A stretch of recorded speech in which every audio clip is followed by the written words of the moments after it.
Om Shanti. Om Shanti, bonsoir. Ça va bien? C'est pour vous réveiller, vous mettre dans le son. Alors, content de vous retrouver. Beau mercredi soir. Quelle est notre capacité à maintenir des bons souhaits pour tous? C'est facile, il y a des périodes dans lesquelles on exprime nos bons souhaits de façon temporelle. À Noël, Nouvel An, les anniversaires, les mariages. Pas les décès, non? Il n'y a pas de bons souhaits au décès. Il y en a, mais différents. Et donc, on a souvent pris l'habitude de convenir qu'il y a un moment dans lequel on peut exprimer nos bons souhaits. Et nos bons souhaits sont devenus des fois très faciles, des formules. Je te souhaite une bonne journée, je te souhaite une bonne année, je te souhaite bon anniversaire. Et des fois, c'est devenu des tout petits bons souhaits. C'est des petites formules très courtes, très simples. Et on pense que, bon, une fois c'est fait, check, ok, bon anniversaire, bonne année, bonne fête. Et voilà, on a fait nos expressions de bons souhaits. On a des bons souhaits très ciblés aussi. Et ce qu'on découvre en spiritualité, et surtout en méditation, c'est le pouvoir des bons souhaits. Mais pas ce genre de bons souhaits très homéopathiques, avec des petites granules, là, toutes petites, qui marcheront très bien, mais on découvre le pouvoir des bons souhaits dans une forme plus vivante. Et on se rend compte qu'entretenir des bons souhaits, ce n'est pas réciter une formule. Dire à quelqu'un « je te souhaite une bonne journée », c'est bien, mais c'est comme une petite surface de bons souhaits. Avoir des vrais bons souhaits pour quelqu'un ne se traduira pas nécessairement par le fait qu'on leur souhaite une bonne journée, mais qu'on a un sentiment puissant pour ces gens-là, qui va bien au-delà de juste leur souhaiter une bonne journée. C'est bien de souhaiter une bonne journée, c'est bien de souhaiter bon anniversaire, c'est bien de souhaiter une bonne année à quelqu'un. Mais on se rend compte que la dynamique du bon souhait est reliée en fait à une dynamique intérieure dans laquelle on fonctionne souvent, soit comme un aspirateur, soit comme un ventilateur. C'est deux phénomènes très différents. Êtes-vous aspirateur ou ventilateur? Un aspirateur, c'est quand on est dans un mode où on aspire. On cherche, on veut, on prend. Et on est là à la recherche, on veut de l'amour, on veut de la paix, on veut du bonheur, on veut. Et l'aspirateur fonctionne beaucoup avec des désirs. On a des désirs, puis on fait l'équation que le désir amène le plaisir. Et plus on a des désirs, plus on espère du plaisir, et plus on est en mode aspirateur. On cherche à combler ses désirs. Alors qu'on dit bien qu'on veut donner des bons souhaits, et donc dans le mode ventilateur, on n'est plus dans une forme de désir. On est dans une forme de donneur, et le fruit n'est pas le plaisir, mais bien le bonheur. Donc désir et plaisir, donneur et bonheur, deux aspects différents. Désir et plaisir est plus dans le mode aspirateur, et donneur et bonheur est plus dans le mode ventilateur. Le pouvoir du ventilateur, c'est qu'il peut rafraîchir, il peut balayer, tu peux faire ça. Tu peux être un ventilateur de luxe avec air climatisé, c'est encore mieux. Ça, c'est quand les autres sont vraiment en train de surchauffer. On leur donne un peu de ventilateur avec air climatisé. Ou on peut être ventilateur avec aussi chauffage. Quand les autres sont un peu glacés et refroidis et ils ne sont pas très, très chauds. Donc le ventilateur, c'est une image, mais c'est plus la notion d'être dans un mode de donneur. Puis on va se rendre compte que c'est difficile d'avoir des bons souhaits quand on est soi-même à la recherche de combler nos propres besoins, nos propres désirs. Si on n'est pas satisfait, c'est dur de vraiment donner quelque chose. On peut souhaiter quelque chose, mais on ne peut pas donner quelque chose. Il y a une différence entre souhaiter à quelqu'un « je te souhaite une bonne journée » ou d'être capable de donner à l'autre, et ça ne s'exprime pas nécessairement par la formule « bonne journée »,« bonjour », mais il y a une différence entre souhaiter une bonne journée ou de donner à l'autre une énergie telle que l'autre aura une bonne journée. Nous, on a vécu, moi j'ai beaucoup ressenti les bons souhaits de nos professeurs aînés, nos sœurs aînées dans l'organisation. Et des fois, quand on vient les voir avec une préoccupation ou une inquiétude et qu'on a un petit peu, en questionnement par rapport à quelque chose, on dit, je ne sais pas si ça va fonctionner, qu'est-ce que je dois faire? Puis des fois, tout ce qu'elles nous disent, elles ne nous disent pas, je te souhaite que ça fonctionne. Mais elles vont nous dire, t'inquiète pas, ça va très bien fonctionner. Ça, c'est un bon souhait. Et ça devient non pas c'est ça, ben oui, on se croise les doigts, j'espère que tu vas aimer, j'espère que ça va fonctionner. Non, ça devient, pour ça, ça devient une affirmation, ça va fonctionner. Ça devient un bon souhait. Et il y a une force, des fois, juste dans la simple évocation du fait que tout va bien aller. Imaginez le médecin, vous n'êtes pas très en forme, puis il vient vous voir, puis il dit ouais, j'espère que tu vas bien aller. C'est-à-dire, quel médecin t'es, toi? C'est pas, j'attends pas du médecin qui me dise j'espère que ça va bien aller. On s'attend que le médecin va nous dire t'inquiète pas, ça va très bien aller. C'est la différence entre juste un souhait, un bon souhait qui est bien, ou avoir vraiment le pouvoir de donner des bons souhaits à quelqu'un, de donner en fait ce qu'on appelle dans un jargon spirituel en fait une bénédiction. Ça devient une bénédiction. C'est pas que je te souhaite quelque chose, c'est que je crée en moi cette vision, cette pensée, cette visualisation qui te dit ça va bien aller. Et ça a un pouvoir. Il fonctionne dans l'autre sens aussi. Vous faites attention, ça s'appelle une malédiction. Maudire quelqu'un. C'est ce que les gens font souvent, sans s'en rendre compte. Mais il y a des gens qui souhaitent le mal pour les autres. Il y a des gens qui souhaitent le mal aux autres. C'est un pouvoir, ça aussi. Et souhaiter le mal aux autres, c'est donner du pouvoir à ce que quelque chose de mal se produise aussi. Ça, c'est dangereux des fois. Quand on est jeune, des jeunes ados, nos parents nous refusent de sortir, on nous impose de rentrer à 9h le soir plutôt que minuit, et qu'on les déteste. Hein. Puis on est dur, mais en tout cas, je sais que jeune, on dit des choses épouvantables. On dit de notre mère, je la déteste, puis elle est mauvaise, puis on écrit ça dans nos journaux, des trucs épouvantables, puis on lit ça 10 ans plus tard, on dit, oh my God, comment j'ai pu penser aussi méchamment envers mes parents, simplement parce que j'avais pas le droit de sortir ou qu'ils m'ont pas donné l'autorisation que je souhaitais. Et c'est des pensées puissantes qu'on entretient.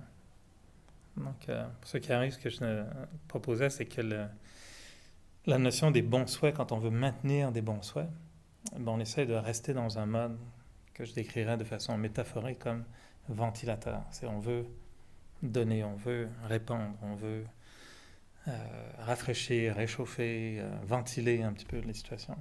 Alors que lorsqu'on est dans un mode aspirateur, on est beaucoup dans un mode à essayer de satisfaire ses propres désirs. Et quand on est dans un mode à satisfaire ses propres désirs, souvent c'est parce qu'on est insatisfait. Et si on est insatisfait, c'est très difficile d'avoir l'espace intérieur ou d'avoir la conscience intérieure qui nous permet d'être assez efficace et puissant pour dire à l'autre, t'inquiète pas, ça va bien aller. C'est très dur parce qu'on est nous-mêmes incertains, on est nous-mêmes à moitié vides, on est nous-mêmes à la recherche de ça va bien aller. On aimerait que l'autre nous le dise, mais c'est à nous de le dire. On dit étrangement, souvent quand il nous manque quelque chose, la meilleure façon de l'obtenir, c'est de le donner d'abord. On n'a pas beaucoup d'argent, au lieu de quémander, puis au lieu d'essayer d'en soutirer, c'est très bien de commencer à donner. Parce que le don fait en sorte que ça revient tout le temps. Et le meilleur investissement, c'est de donner, puis de savoir qu'il va y avoir un retour sur investissement. Le pouvoir des bons souhaits, c'est le pouvoir de donner à l'autre la possibilité d'espérer aussi. Ce dont on se rend compte souvent, c'est que ce qui manque le plus aux gens, c'est qu'ils aimeraient que les autres le fassent à leur place. Ils aimeraient que les autres réussissent à leur place. On a une inquiétude, on a une peur, on a une négativité, puis on aimerait que le bon souhait de l'autre soit « je vais le faire à ta place ». Et puis, je t'enlève ton fardeau, je te règle ton problème. Ça, c'est génial. Mais c'est pas comme ça que ça fonctionne souvent. Et la meilleure façon, on dit souvent, pour que quelqu'un atteigne son but, c'est à la personne de le faire. Et la forme du bon souhait, ce qu'on peut donner à l'autre, c'est l'espoir de sa capacité à réussir. Et quand l'autre personne commence à concevoir qu'il est possible de réussir, ben la personne elle-même va faire les efforts pour réussir. Et notre bon souhait n'est pas d'essayer de réussir à la place de l'autre. Mais le bon souhait, c'est notre capacité de donner à l'autre l'espérance nécessaire pour qu'elle ait la force de réussir. C'est ça la magie du bon souhait. Des fois, on n'a pas de solution. Les gens, des fois, nous proposent des problèmes. Tu dis, ouais, je ne sais pas. Mon mari a fait ci, ma fille a fait ça, j'ai plus d'argent, ma voiture est cassée, qu'est-ce que je dois faire? Aucune idée. C'est vraiment consulte, joue à la loto, je ne sais pas, mais on n'a pas les solutions des fois. Par contre, on peut exprimer un bon souhait dans notre cœur par rapport à la personne et simplement donner l'idée à la personne que je ne sais pas ce que tu peux faire, mais je sais, j'ai une conviction, c'est que tu vas faire la bonne chose. Parce que je sais que tu es bien intentionné. Et tout ce que tu vas faire, ça va être la bonne chose. Et ça, j'en suis convaincu. Juste ça. On n'a pas donné de solution. Mais on a contribué à donner la force à l'individu de pouvoir régler le problème. Comment? On n'a pas la solution toujours. Mais au moins, on a donné à l'autre l'espoir qui lui permet de voir sa capacité de réussir. Ça, c'est intéressant. Parce que le but du bon souhait ou des bons sentiments pour les autres n'est pas de changer la situation des autres à leur place, mais bien de leur donner simplement la chance de réussir à surmonter leurs difficultés ou leurs problèmes et de pouvoir ensuite récolter le fruit de leur succès.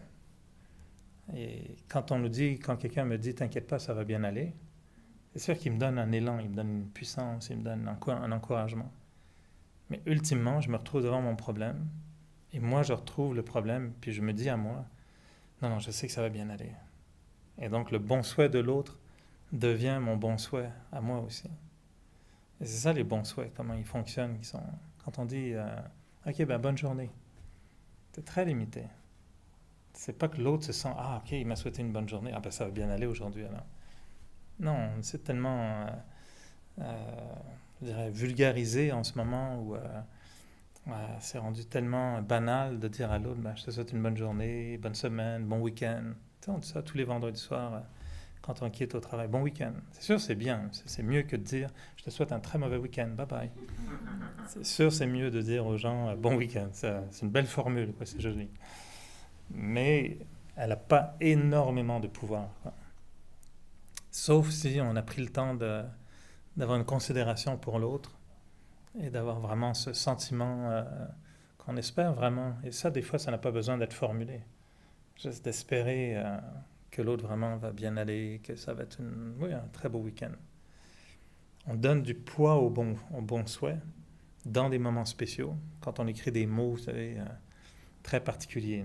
C'est l'anniversaire de quelqu'un, puis des fois on dit juste bon anniversaire, puis des fois on dit ok, là je m'arrête, puis là on prend la plume, puis là on l'écrit vraiment. Et des fois on va chercher un sentiment profond qui est très vrai et qui est un très très très beau bon souhait. Et là, ils sont très bien. Mais c'est une fois par année. C'est pas beaucoup. Il faudrait renouveler ces bons souhaits plus souvent qu'une fois par année pour l'individu. Et la pratique qu'on nous suggère dans le Raja Yoga est intéressante parce que la pratique qu'on suggère, c'est qu'en fait, le mode de fonctionnement naturel de l'esprit devrait être de générer continuellement des bons souhaits pour tous. Et quand on dit pour tous, c'est vraiment pour tous. Et c'est là où on se rend compte que c'est facile pour plusieurs, c'est un petit peu compliqué pour certains, puis c'est presque impossible pour quelques-uns seulement.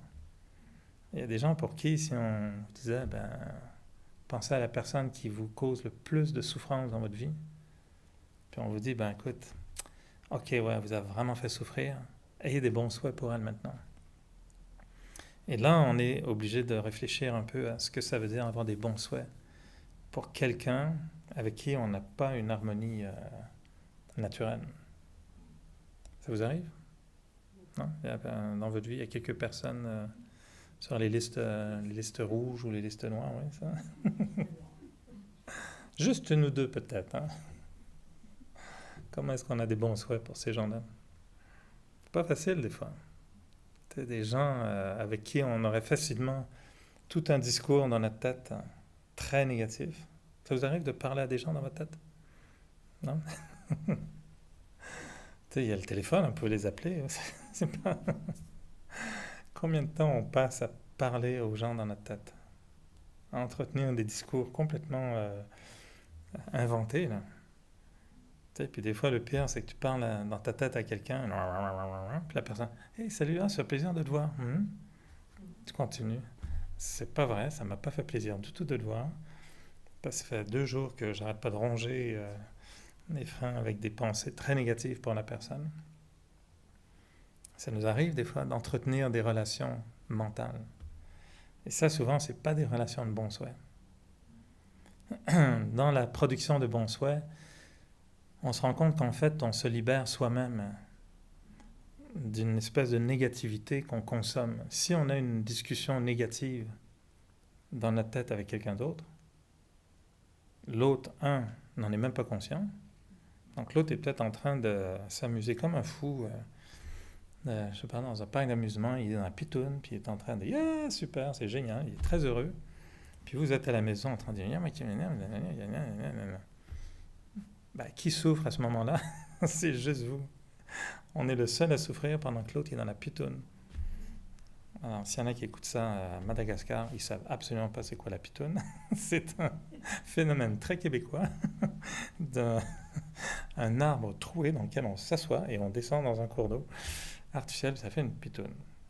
Alors, ça peut être très, dommageable pour le soi, d'entretenir des mauvaises pensées pour quelqu'un d'autre. Peut-être que l'autre peut-être qu'il va être éclaboussé un peu plus que d'habitude parce qu'il y a des mauvaises pensées, mais ça peut l'affecter beaucoup, beaucoup.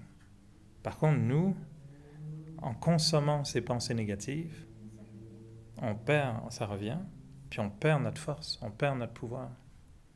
Si on mange la nourriture empoisonnée, c'est pas la nourriture qui souffre, c'est moi qui souffre, c'est moi qui m'empoisonne. Et quand je suis empoisonné, je deviens faible, on ne peut plus rien faire. Le moindre petit mouvement devient difficile, se déplacer devient difficile, vivre devient difficile. Et de la même façon, quand on a des pensées qui sont néfastes, c'est nous les premiers à souffrir de ces pensées. Et c'est comme si on consommait une nourriture empoisonnée. Si on est très négatif dans notre tête, sur une longue période de temps, là on devient dépressif, on devient colérique, on devient paranoïaque, on a de l'animosité, on devient aigri, on devient cynique, on devient judgmental, on a un jugement pour les autres. Ça, c'est tous les effets secondaires d'une négativité qu'on ronge à l'intérieur. Ça, c'est personne qui nous l'impose. La vie, évidemment, a des situations déplorables. Les gens ont des comportements déplorables. Mais c'est pas que la personne a un comportement déplorable puis qu'elle nous dit après « Puis j'espère que tu vas penser à moi en façon très négative pour te faire encore plus de mal. » Non, ça, c'est notre partie qui nous revient. C'est nous tout seuls qui, d'une situation ou d'un individu négatif, en faisant un burger négatif. Là. C'est un gros je dirais pas quoi, là, un gros à 3 étages avec plein de négativité dedans. Et on consomme tout le temps, tout seul. Alors la pratique du bon souhait, c'est justement une discipline qui nous sensibilise sur est-ce que je suis capable d'avoir des bons souhaits pour les autres? Est-ce que je peux maintenir une attitude de bon souhait? Pendant combien de temps je peux garder des bons souhaits pour les autres? Comment est-ce que je fabrique des bons souhaits pour les autres? Qu'est-ce que ça veut dire avoir des bons souhaits pour les autres? Et ça, on se rend compte qu'il y a 2 éléments importants pour comprendre ce que c'est que le bon souhait. Un, c'est de ne pas seulement penser à l'individu tel qu'on le connaît comme homme, femme, Jean, Jacques, Martine et autres, mais d'essayer d'aller voir l'âme, l'être, au-delà de ce que la personne représente dans la vie. D'aller juste à un autre niveau, parce que nos bons souhaits, est-ce qu'on va vraiment les adresser à un individu ou à l'être qui est dans l'individu. Et ça paraît subtil comme nuance, mais c'est très important parce que quelqu'un qui vous cause du mal, c'est pas logique de lui souhaiter le bien. Par contre, l'âme de la personne qui vous fait du mal, elle, c'est logique de lui souhaiter du bien. Parce que si l'âme pouvait vivre quelque chose de bien, ben, n'agirait plus à travers la personnalité de l'être de façon négative. Qui souffre quand quelqu'un est négatif? C'est son âme. Quelqu'un qui est en colère, quelqu'un qui est arrogant, quelqu'un qui est égoïste, quelqu'un qui manque de respect envers les autres, et quelqu'un, donc je dis bien quelqu'un, un individu, dont l'âme est malade. Et parce que l'âme est malade, l'individu est défectueux. Il agit de façon à ce que ça ne passe pas, quoi. Quand vous avez quand vous avez une bronchite, ben on tousse. C'est pas que vous êtes mauvais, c'est juste que vous avez une bronchite, vous toussez. C'est un symptôme de la bronchite. Et une personne dont l'âme est très défectueuse a un comportement très défectueux. Mais c'est comme si devant quelqu'un qui est malade, on disait hey, qu'est-ce qui est énervant, il m'énerve, il est malade. Puis il est fatigué, puis il n'a pas fait le ménage, puis il n'a pas fait ci. Ben oui, il est peut-être même en train de mourir. Là. On a un peu de pitié quand les gens sont malades. Puis s'ils sont très malades, on a plus de pitié, plus de sympathie. Et dans ce sens-là, est-ce qu'on n'est pas capable d'avoir un peu de pitié ou de sympathie pour une âme malade? Même si les symptômes et les effets extérieurs sont très désagréables pour nous. Un enfant malade à la maison, ceux qui ont eu des petits-enfants, moi j'ai eu des otites à répétition quand j'étais jeune. Ben, quand tu es jeune et que tu as une otite, tu hurles de douleur. Ben, c'est sûr, maman essaye de regarder un super bon film. Puis là, le petit a une otite. Ben, quel genre de maman dirait hey, tu m'énerves, toi, avec tes otites, là, tu peux pas en avoir une ailleurs, puis écoute, va te coucher, là, puis maman regarde le film, puis après, je viendrai te... Quel genre de mère aurait un comportement comme ça? Est-ce que je me trompe? Je vois qu'il y a une majorité de mamans. Ben, malgré le fait que c'est un bon film, si vraiment l'enfant est en train de hurler de douleur, je pense que n'importe quelle mère va tolérer le comportement désagréable de l'enfant, qui vient briser son désir de regarder son film, puis elle va s'intéresser à qu'est-ce qui t'arrive, est-ce que je peux t'aider, qu'est-ce qu'on fait, on va voir le médecin, puis on essaye d'alléger la peine, non? Ça, c'est technique des bons souhaits très naturelle d'une mère pour son enfant. Mais quand ça vient le temps d'être le voisin ou le mari, déjà, ça passe moins bien, ou quelqu'un d'autre, ou le boss, ou la collègue de travail, ah ben là, qu'est-ce que tu as encore, là? Puis là, tes problèmes de vie, là, moi, ça ne m'intéresse pas. Moi, je regarde mon film, puis ne me dérange pas. Là, on devient un peu plus égoïste. On est moins intéressé à aider l'autre. Et puis, si son comportement est désagréable, ah ben là, ça ne marche plus. Que mon enfant me hurle dans les oreilles pendant 4 heures, ça va. Mais que le boss me dise 3 mots de travers, ah ben ça ne va pas du tout. Ça ne marche plus. Très relatif. Hein? Alors, qu'est-ce qui se passe? C'est notre incapacité à maintenir des bons souhaits. Et quelle est notre incapacité à maintenir des bons souhaits? C'est qu'on est seulement en relation avec la personne, l'individu. Le bon souhait s'adresse beaucoup plus à l'être qui est à l'intérieur.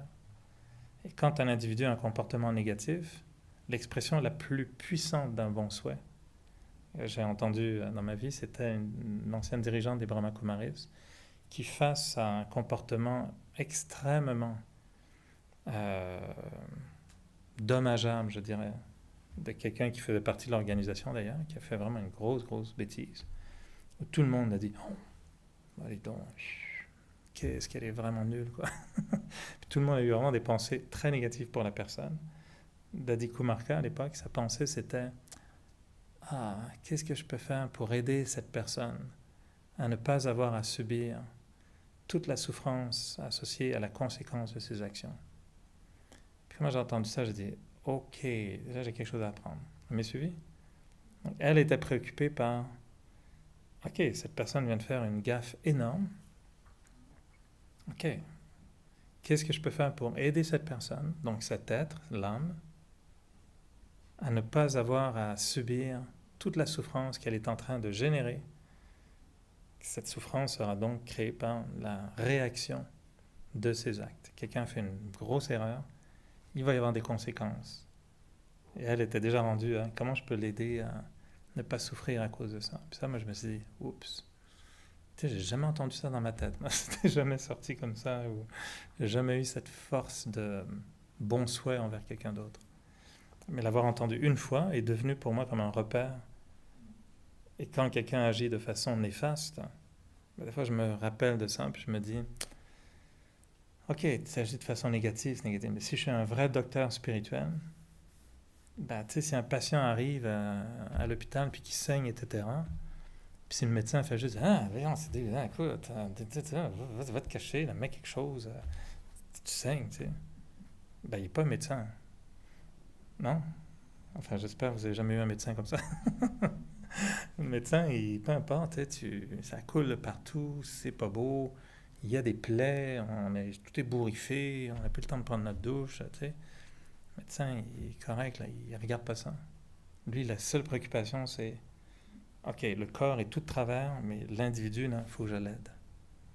Pourquoi tu saignes? Qu'est-ce que tu as fait? Moi, je regarde souvent dans des rapports assez particuliers. Des fois, des médecins sont amenés à soigner des individus, dans les lieux de guerre surtout. Mais ils ne savent pas qui ils soignent. Puis des fois, ils soignent celui qui a tué l'autre.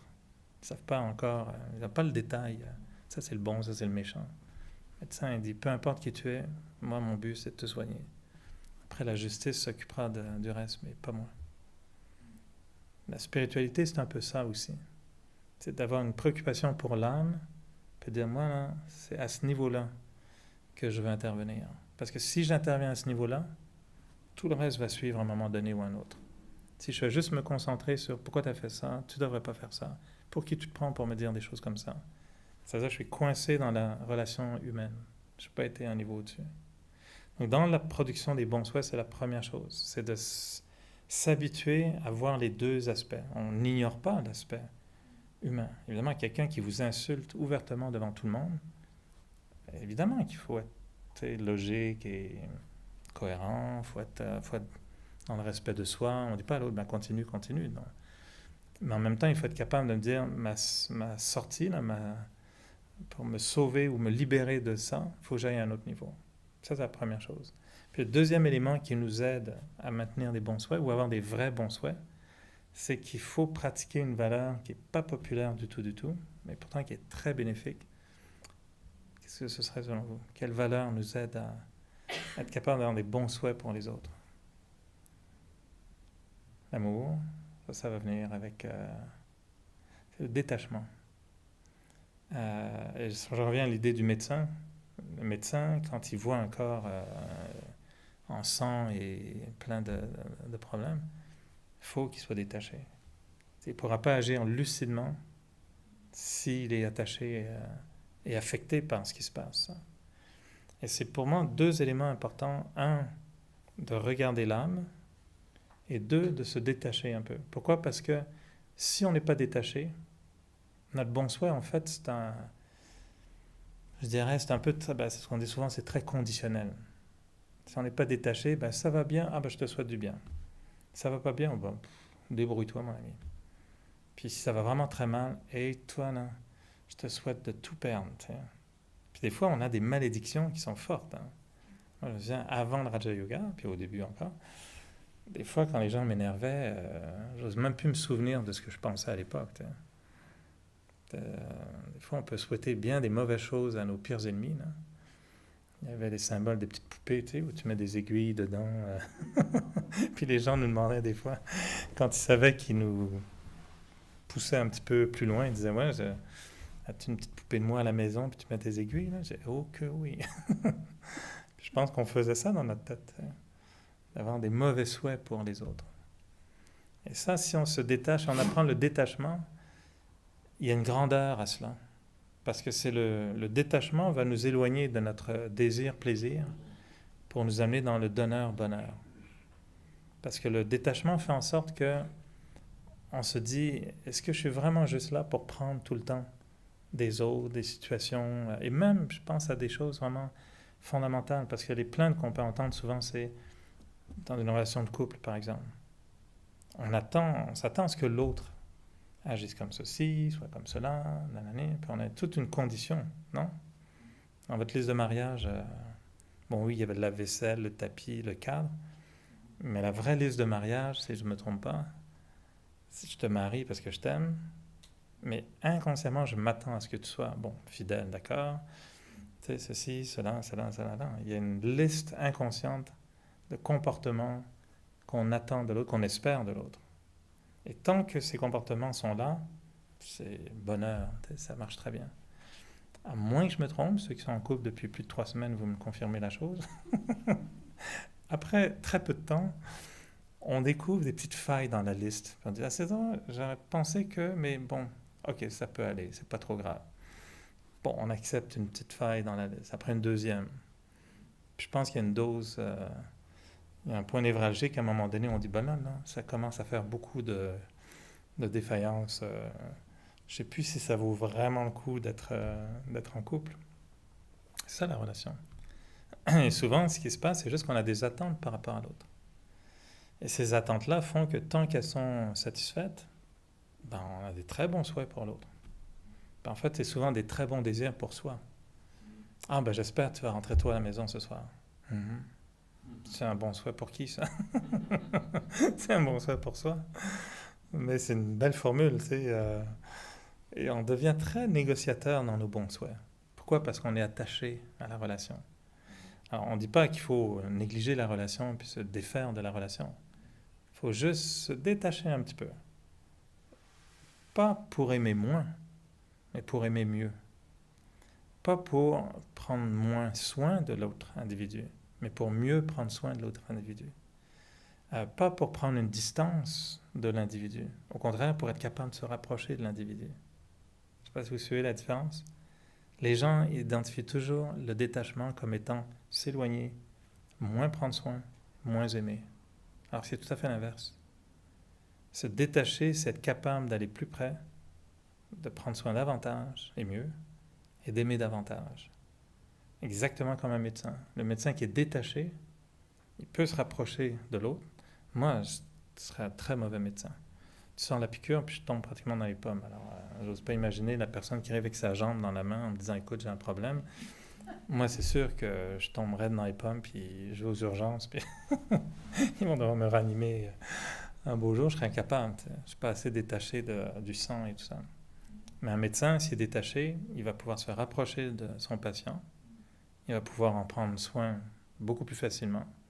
Puis éventuellement, ben là, ça c'est très rare, mais il peut avoir un sentiment en tout cas bienveillant, sympathique, empathique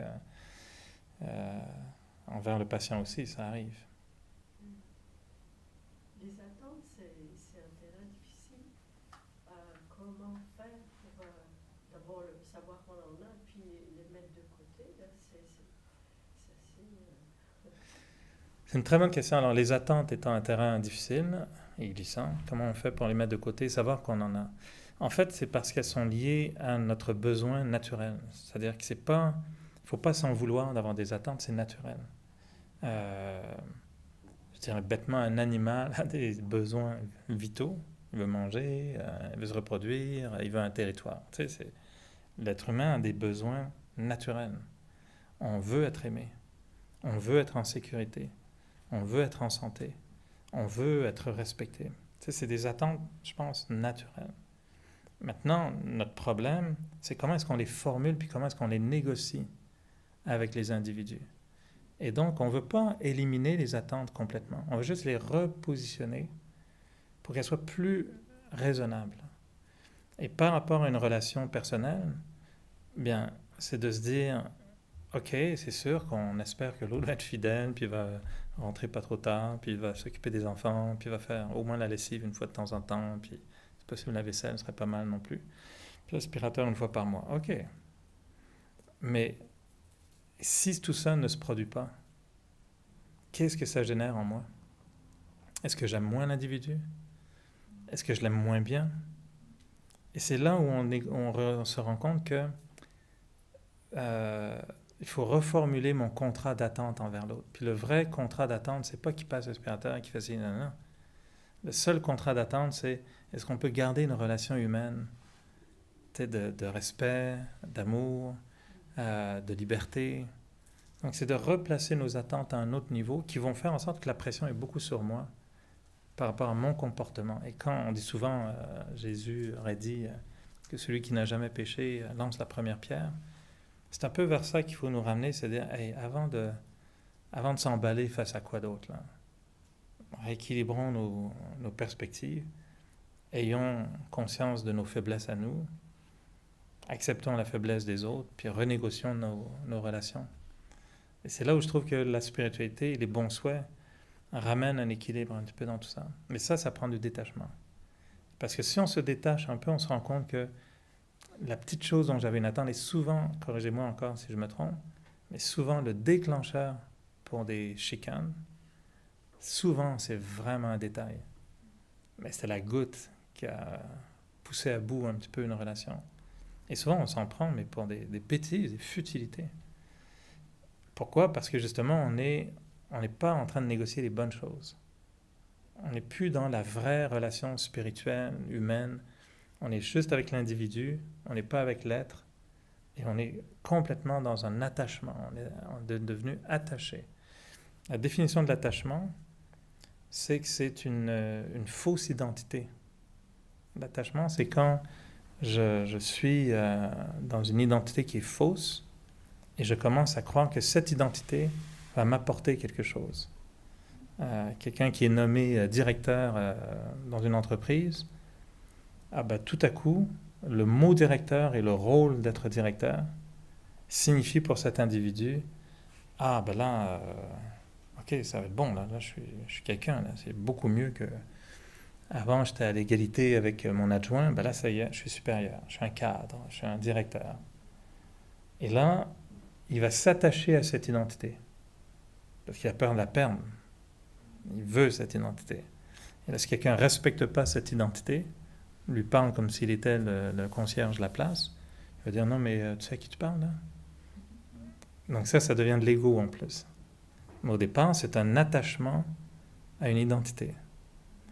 Je pense que c'est François qui disait ça. Souvent, il avait fait une conférence puis il demandait aux gens quelque chose. Il se rendait compte que beaucoup de femmes parlaient beaucoup de leur mari, etc. Puis lui, il a dit, mais votre mari, ça ne m'intéresse pas, je veux savoir vous. Et on disait souvent que l'ego, des fois, d'une femme, c'est qu'elle s'associe beaucoup à « Ah, mais vous savez, moi, mon mari, il est très important. Hein. » Donc, elle est attachée à l'image d'être la femme de. Ça aussi, c'est un danger. C'est un attachement à une image. C'est pouvoir légitime aussi. Pouvoir légitime? Légitime d'être directeur, c'est un pouvoir légitime qui vient de la structure. Oui, c'est un pouvoir légitime. C'est comment tu l'utilises après. Puis comment ça distorsionne ta relation avec les autres. Si la relation devient arrogante, abusive, autoritaire, agressive, là, il y a un problème. Donc là, on n'est plus dans l'utilisation d'une structure correcte et raisonnable. On est dans une mauvaise utilisation. C'est là où on a un problème souvent. Et l'idée, c'est qu'on s'attache à ces identités. Et dans la même façon, on s'attache à nos relations. C'est mon enfant, je suis attaché à mon enfant. Ok, mais au-delà d'être mon enfant, je sais que c'est dur pour les parents, au-delà d'être juste mon enfant, c'est avant tout un être. Ok, ça donne qu'on vit ensemble, on a une relation, c'est, dans cette vie-ci, c'est mon enfant, mais ultimement, face à l'univers, on est deux êtres, puis un jour, qu'on le veuille ou non, chacun va partir de son côté, puis on ne sera pas toujours ensemble, puis on n'était pas toujours ensemble. Puis d'où vient cet être? I don't know. D'où moi je viens? Je ne sais même pas. On est ensemble, c'est bien, mais pendant combien de temps on va être ensemble? On ne sait pas. Alors je dirais puis ça c'est un chapitre qu'on pourrait élaborer énormément, mais je vais m'arrêter là, juste pour amener ces deux éléments. Réfléchir à l'attachement, et donc se détacher. Réfléchir à la notion de ne pas se limiter à l'individu, mais essayer d'aller au niveau de l'être. Et de voir combien, quand on est dans un espace mental comme ça devient tellement plus facile d'avoir une attitude de ventilateur, une attitude de vouloir donner, de vouloir dire Après tout, ouais, c'est pas... OK, regarde. Moi, j'ai envie de maintenir mon niveau élevé. Moi, j'ai envie de rester dans ma spiritualité convenable, digne. Et parce que toi, tu m'as insulté, non. Moi, je vais pas aller dans le champ des vaches, là, puis faire la même chose que tout le monde. Je vais pas aller t'insulter parce que tu m'as insulté. Puis parce que tu m'as pas respecté, moi, je ne vais pas ne pas te respecter. D'arriver à vouloir ça, c'est vraiment de maintenir la dignité de soi, le respect de soi. Et dans ce niveau-là, c'est beaucoup plus facile d'avoir des bons souhaits. C'est beaucoup plus facile de penser à quelqu'un qui nous a diffamés ou quelqu'un qui a été négatif envers nous, d'avoir vraiment le souhait de dire, tu sais, je te souhaite vraiment de te libérer de ce comportement, parce que c'est toi qui souffres. Puis je suis désolé pour toi d'être victime de ce comportement-là. L'expression que j'aime beaucoup, j'ai souvent utilisée, c'est en voyant les autres agir, je me dis, il est ou elle est victime de sa personnalité. Ben, j'ai pitié, c'est de dire, pas drôle d'être dans une personnalité comme ça. La personne arrogante, tu sais, qui parle tout le temps, qui énerve tout le monde, c'est pas drôle. Tu sais, on la plaint, la personne, c'est dommage, il n'y a personne qui veut se rapprocher d'elle, elle n'a pas d'amis, elle énerve tout le monde, personne l'aime. Si on a une vision un peu détaché, spirituel, ben là, on veut être le médecin. Puis là, on va vouloir dire, regarde, personne t'aime, moi, je vais t'aimer. Puis je sais que t'es détestable, puis t'es haïssable, mais moi, je suis médecin. Moi, je vais t'aimer. Pourquoi? Parce que je vois l'être et je suis détaché. Et ça, c'est vraiment une dynamique qui fait que le bon souhait est puissant. On peut vraiment, à ce moment-là, regarder l'autre, ne pas le juger. Quand on a des bons souhaits pour les autres, on ne les juge pas. Avoir des bons souhaits pour les gens à qui on est attaché, c'est pas des bons souhaits. C'est des bonnes cordes. C'est souvent juste des... Ouais, j'espère que tu vas revenir la semaine prochaine, hein? C'est pas un bon souhait, ça, c'est juste notre désir pour le plaisir, donneur pour le bonheur. Alors, le bon souhait, est-ce que ça vous... Je vois que ça tourne dans les yeux, dans la tête, je vois que ça fume au-dessus de chacun. Je vois des noms qui apparaissent, là, je visualise. Avec un point d'interrogation. Lui, je fais quoi avec ça? Ou elle, je fais quoi avec ça? Ça paraît difficile ou... Oui. Oui, hein? Ben, Pour c'est... ça, ça veut dire que si tu veux envoyer des bons souhaits à quelqu'un qui t'a fait quelque chose, c'est quelque chose que tu dis que tu vas vers l'âme, ça veut dire que tu le fais silencieusement. Oui, oui. Ok. Mhm. Puis pour le bon Pas la journée, peine de l'appeler pour lui dire, écoute, tu m'as giflé 8 fois hier, mais tu sais, je te souhaite vraiment d'avoir des bonnes vacances. Et, tu sais, non. Puis comme la bonne journée, puis toutes ces choses-là, là, vous suggérez quoi pour le remplacer? De juste y penser régulièrement. Juste d'y penser régulièrement. Honnêtement, moi, ma pratique, souvent, c'est de regarder l'individu juste 3 secondes de plus que la norme. Essayez ça. Et de rien dire. Pas nécessairement de rien dire. Si je dis, parce que des fois, il faut être poli, donc il y a la politesse, bon week-end, ben, je ne vais pas leur rien dire. Non, bon week-end à toi aussi, mais j'essaye de juste ajouter 3 secondes. Ajouter un niveau plus élevé, de vraiment s'arrêter. C'est ça. C'est comme... Parce que c'est vrai comme... que souvent, les gens disent ou on le dit ouais, sans vraiment regarder exactement. la personne. Ça Exactement. va faire, mais ils sont prêts. C'est juste d'ajouter pour créer l'habitude. Moi, c'est comme quelqu'un qui me... Tu sais, quand on se présente, puis quelqu'un te donne la main, bonjour. Notre première réaction, souvent, devant un individu qu'on ne connaît pas, surtout, c'est d'éviter le regard direct trop longtemps. J'ai juste de le prolonger 2 secondes. Puis quand quelqu'un nous dit ah, ben, je te souhaite un bon week-end, oui, oui, au lieu de... Des fois, c'est sûr, moi, je suis pressé, je suis au travail. Plus loin, puis répondre, hein, Ouais. on a vraiment- Mais des fois, moi, c'est juste le réflexe, même si elle fait ça, OK, bon week-end, puis là, j'essaie juste d'ajouter un petit 3 secondes pour me dire, regarde, qui suis-je, moi? Moi, je suis un soleil spirituel, là. C'est ça notre rôle de yogi, c'est d'être des soleils spirituels. Donc moi, la personne part, OK, bon week-end, bon week-end. Et c'est juste d'émaner quelque chose de plus. Pour ce petit moment-là. Quelqu'un qui souffre, quelqu'un qui me dit qu'il vient d'avoir une... J'ai un copain qui m'interpelle l'autre jour, il me dit, j'ai dit, ça va bien? Il dit, puis il était honnête, il me dit, non, ça va pas très très bien. J'ai dit, ah, qu'est-ce qui se passe? Il me dit, ben, le couple, tu sais, ça... Et là, tout de suite, moi, ça m'a vraiment mis dans un mode, OK, donc là, OK, donc tu sors ton truc, ton scalpel, ton truc de médecin, puis tu dis, OK, là, il y a... Puis c'est pas juste de dire, Ah, ben, je suis désolé, etc. Oui, j'avais un rendez-vous, j'aurais pu... bon, j'ai pris quelques moments avec cet ami, mais c'est d'y repenser par la suite. Puis de se demander qu'est-ce que je peux créer comme pensée pour que ça aille mieux dans son couple. Je ne peux pas juste dire non, non, t'inquiète pas, ça va bien aller. Je ne connais pas la situation. Je ne veux pas avoir des bons souhaits utopiques non plus. Là. Donc, je pense pas que la personne a dû se faire dire t'inquiète pas, ça va Non, non, non. Mais même dans ma tête, je veux dire. C'est ça, ouais, dans ma tête. Elle veut parler, ouais. Mais moi, dans ma formule de pensée, qu'est-ce que je veux utiliser? Et la seule formule que je trouvais pour cet ami, c'était ouais, ok, il faut que tu aies la force de voir de façon lucide ce qui se passe dans ton couple. Je ne l'ai pas dit, je n'ai pas verbalisé. Mais mes bons souhaits pour l'individu, pour qu'il soit autre que juste, bon, j'espère que ça va bien aller pour lui. Comme je vous dis, c'est plus un bon souhait, c'est j'espère que. C'est pas un. C'est un souhait, c'est un souhait. Mais c'est pas, on ne donne pas une bénédiction à ce moment-là. Et pour moi, de formuler une pensée plus articulée face à cet ami, c'était de me dire, ouais, je vois là en lui la capacité de voir la situation de façon lucide. C'est ça ma phrase que j'utilise dans ma tête. Je ne l'ai pas verbalisé. Mais je me dis, ça crée en moi un sentiment positif, puissant, qui est pratique aussi. C'est ça mon bon souhait pour l'individu. J'essaie de trouver des formules, sincèrement. Puis un dernier petit exemple, des fois, que je fais, c'est... des fois, ça nous arrive, on est sur la rue, puis là, on voit que, oh, tiens, il y a eu un accident, ou il y a eu quelqu'un qui est tombé, etc. Et une pratique que je fais souvent, que j'aime bien, c'est...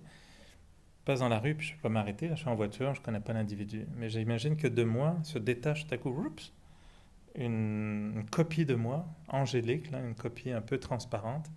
Clouc, elle se détache, puis je dis à mon autre moi, ok, va t'en occuper là. Et là, j'imagine, moi je continue, je m'en vais travailler, je m'en vais à mon bureau, mais il y a une partie de moi qui reste présente sur la scène. Et elle est debout devant l'individu. Puis là, elle lui dit, t'inquiète pas, ça va bien aller, je suis là, tu vas avoir la force, pense positif, t'es capable. Puis ça dépend de la gravité de l'accident ou de ce qui se passe. Mais j'essaie de rester derrière.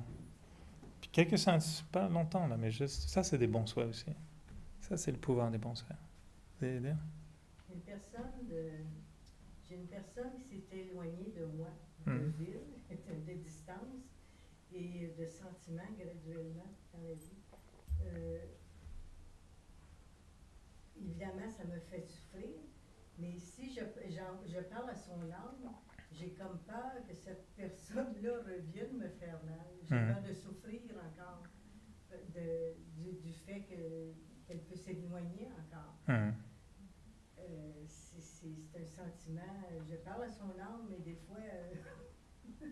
T'es pas trop quoi lui dire. C'est pas ça, mais j'aurais peur qu'il revienne et d'avoir des blessures encore. À ce moment-là, essayez de faire un spécial 2 pour 1. Vous parlez à l'autre âme, mais vous parlez à vous-même aussi. Et donc, vous avez des bons souhaits pour l'autre, mais des bons souhaits pour vous aussi, en guise de protection. Quand vous achetez 2 barres de savon, vous dites, tiens, je t'en donne une. Moi, je garde l'autre, par contre. Mais sérieusement, c'est dans le sens qu'avoir des bons souhaits pour l'autre peut venir aussi en même temps qu'un respect de soi. Et de se dire, regarde, je te souhaite de te libérer de tout ce que tu as vécu, whatever. Mais moi, par contre, je reste protégé. T'sais. Que toi, tu as la liberté de pouvoir vivre ce que tu as à vivre, mais moi, je reste protégé aussi. Et j'ai mon cocon là, qui va faire en sorte que rien ne pourra m'arriver. Il faut visualiser comment on se positionne, parce que le médecin ne peut pas juste dire, ben moi, je te soigne, sans prendre soin de ne pas se contaminer non plus. Il doit mettre des gants, il doit mettre un masque, il doit faire attention. Nous aussi, quand on a des bons souhaits pour les autres, on n'est pas dupe, on n'est pas naïf, on a des bons souhaits, mais des fois, il faut aussi se nourrir soi-même aussi. Moi, je nourris l'image de qui je suis en ayant des bons souhaits. C'est pour ça que j'aime l'image du médecin. Donc, quand j'ai des bons souhaits pour les autres, en même temps, je fortifie mon rôle.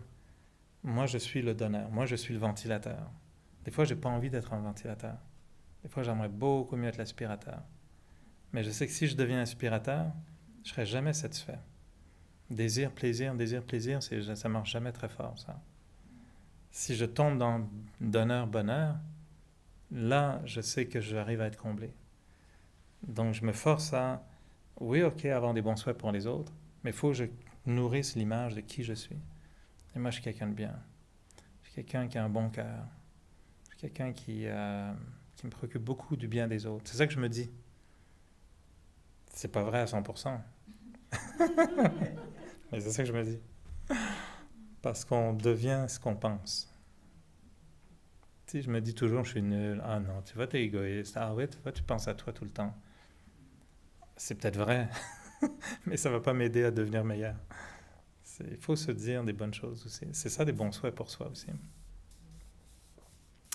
Alors essayons peut-être pour un petit 10 minutes de méditer ensemble. C'est dur d'arrêter de parler. Hein? Et des bons souhaits pour moi. Dites-lui, puisses-tu arrêter de parler? Ce serait... Puis en même temps, pour vous, puisse-t-il arrêter de parler qu'on soit... Non, non, je plaisante, mais on voulait clore avec un petit moment de méditation aussi. Alors, prenez le temps de bien positionner le corps pour être confortable, à l'aise.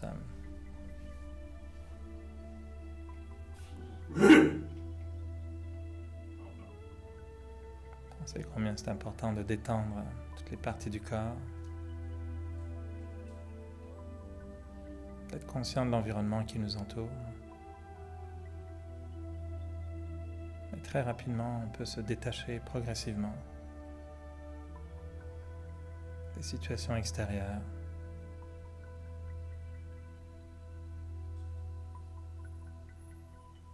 Comme si je partais un peu dans mon monde intérieur, dans mon espace intérieur.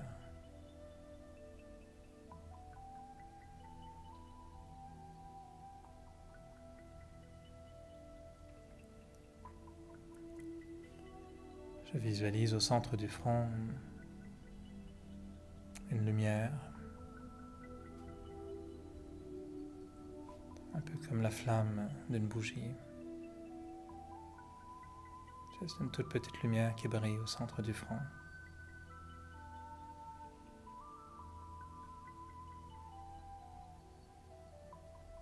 Je prends conscience que c'est de là que viennent mes pensées.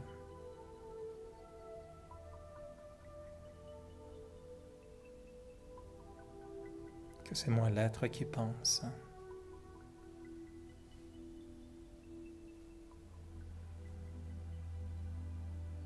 Et je me situe au centre du front, un peu comme si j'étais au sommet d'une tour.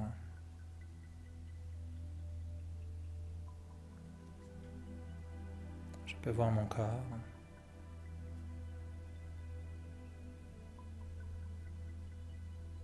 Comprendre que c'est le corps que j'ai depuis longtemps.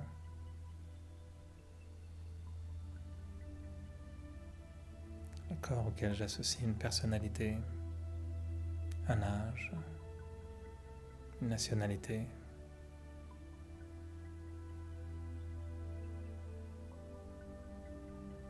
Je me dis que ce n'est qu'une partie de moi.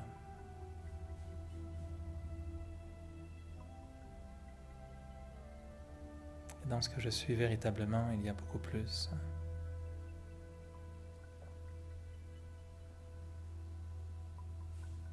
Alors je me dis que je suis une âme, un être de lumière.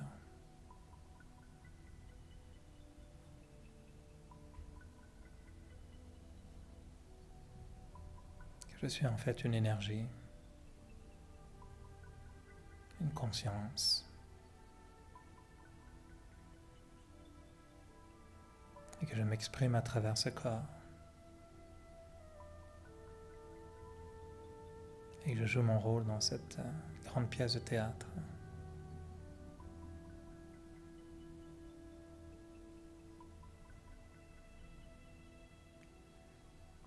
Et je sais que ce rôle a un début, un milieu, une fin.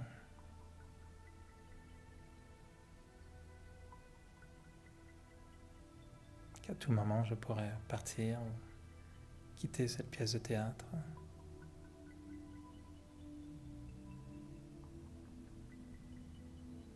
Mais tant que chaque jour, je continuer à vivre dans ce corps.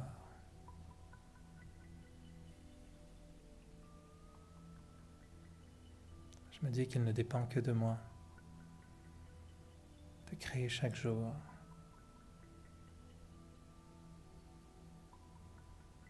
comme un jour exceptionnel. Il ne dépend que de moi de voir la beauté, le sens à chaque jour.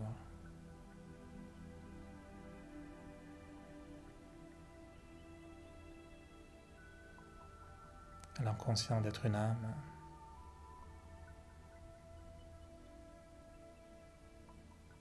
je regarde un peu toute cette vie autour de moi avec un léger détachement. Non pas un détachement qui m'éloigne, mais un détachement qui me permet d'apprécier encore plus.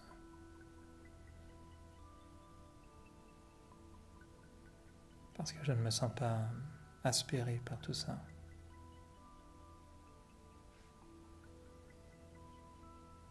En étant légèrement détaché des situations et des gens qui m'entourent.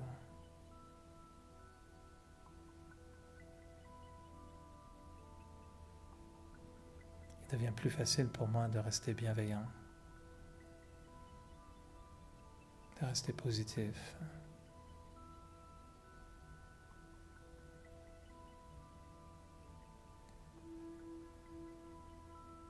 Et je n'ai pas peur de souhaiter le bien à tous. Parce que je sais que ça ne m'enlèvera rien. Que je peux avoir des bons souhaits pour les autres. Et ça ne veut pas dire que je perds quoi que ce soit. Au contraire, plus j'ai des sentiments bienveillants pour les autres,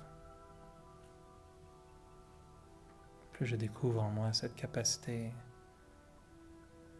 d'être grand, d'être digne, d'être noble.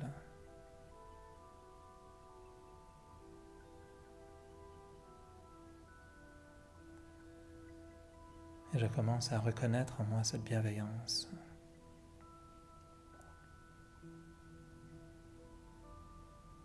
Je commence à apprécier qu'en étant légèrement détaché de tout, je peux aimer davantage.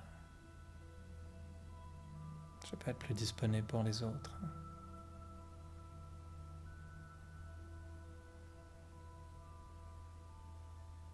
C'est comme si j'avais moins de plaisir, mais plus de bonheur.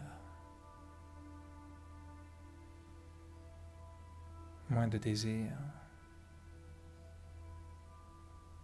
Et seulement des bons souhaits pour les autres.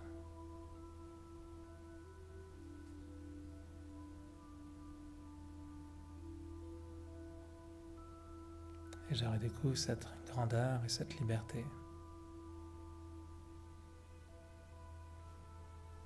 qui vient lorsqu'on n'a aucune pensée négative pour les autres, aucun sentiment négatif pour les autres.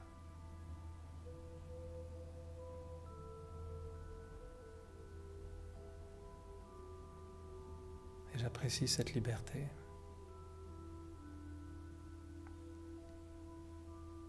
Cette légèreté de l'esprit, cette grandeur du cœur, cette clarté dans ma façon de voir les choses.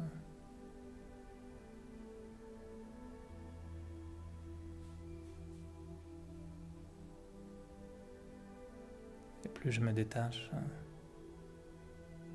plus je me rapproche.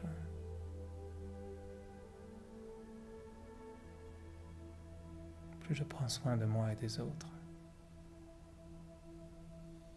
Et plus je maintiens un regard rempli d'amour pour moi et les autres.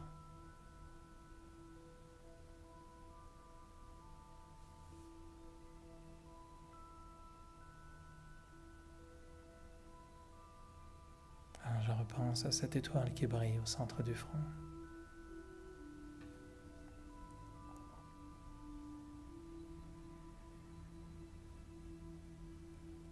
Je suis une âme. Et je me sens libre.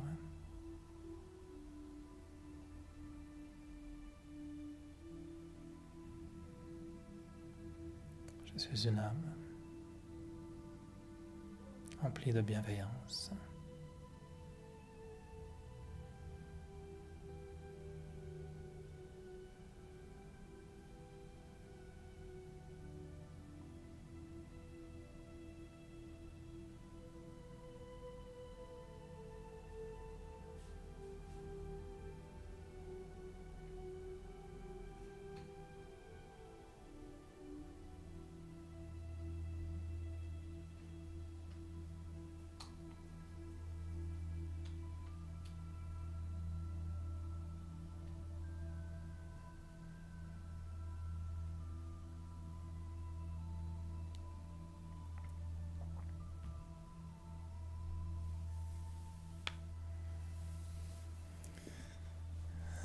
Bon retour dans votre corps respectif. Et puis, je vous souhaite... Qu'est-ce que je vous souhaite? On écoute.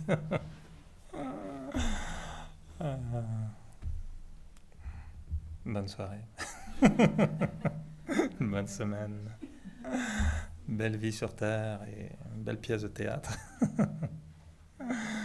On se revoit la semaine prochaine et puis pour un autre sujet le mercredi. Alors, bonne méditation aussi. Je pense à vous.